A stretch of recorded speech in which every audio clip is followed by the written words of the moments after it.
ఏ సరుకు తీసుకొచ్చారు? సొరకాయలు నవనవలాడిపోతున్నాయి.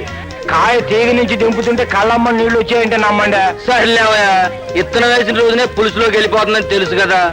అత్తారింటికి వెళ్ళొద్దని తెలిసినా పెంచిన ఆడకూతురు గడప దాడుతుంటే కళ్ళు తడవా, ఇది అంతే. సరేలేండి.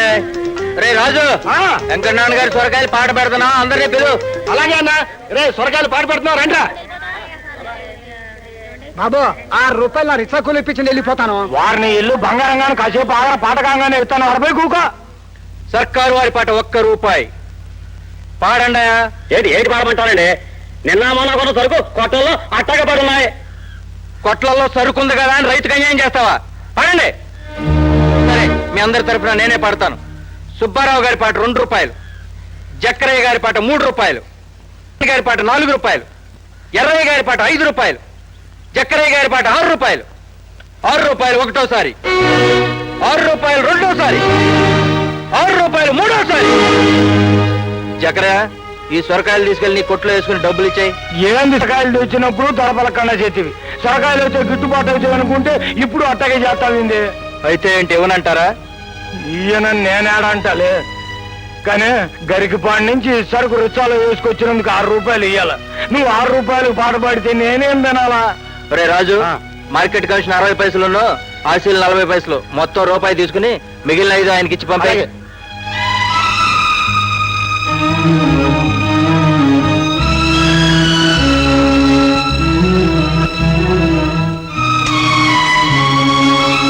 బాబు నా రిక్షా డబ్బులు. ఇదిగో బాబు. ఇదేంటి ₹5 ఇంకో ₹1 రావాలిగా? నువ్వే చూస్తున్నావుగా అయ్యా. లేవంటే ఎలాగయ్యా? 5 మంది ఎంట్లో పడి రిక్షా తొక్కుంటూ వచ్చాను. ₹6 ఇవ్వాల్సిందే. నీ బతికే బాగుంది బాబు. అనుకున్న రేటు దబాయించి వసూలు చేసుకుంటున్నావు. చూడు బాబు, ఆ మిగతా ₹1 మా నూళ్ళో ఇస్తాలే.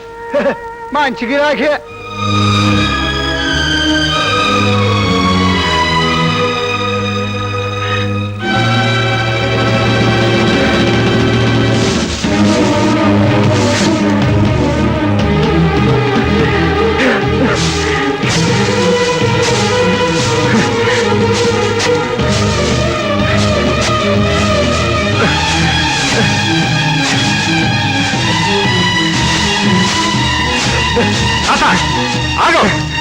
ఏంటి పని?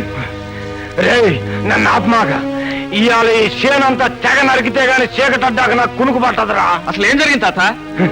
ఏం జరిగిందా? ఏదో ఇటుగా ఏతు కష్టపడకుండా ఇన్నాళ్ళ నుంచి చూసుకొస్తున్నాను.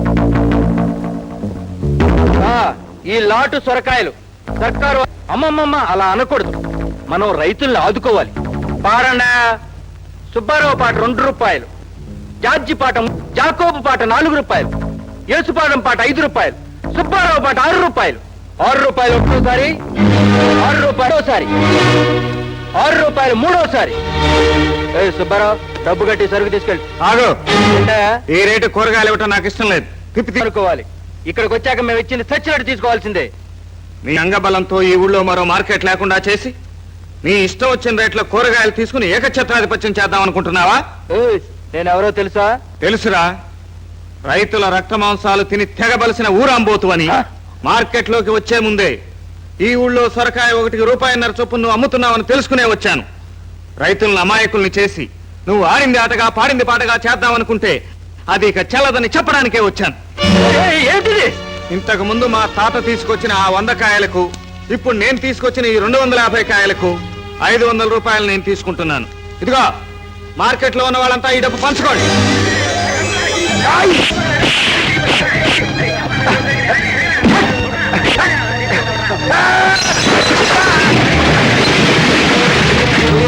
సత్తా ఇవి మట్టి పిసికి గుణపంతో పనిచేసి కరుకు తేలిన చేతులు. పచ్చడైపోతారు, జాగ్రత్త. ఈ రోజు దౌర్జన్యంగా డబ్బు తీసుకువెళుతున్నాననుకుంటున్నావేమో. రేపటి నుంచి ఈ చుట్టుపక్కల గ్రామాల నుంచి నీకు కూరగాయలు రావు.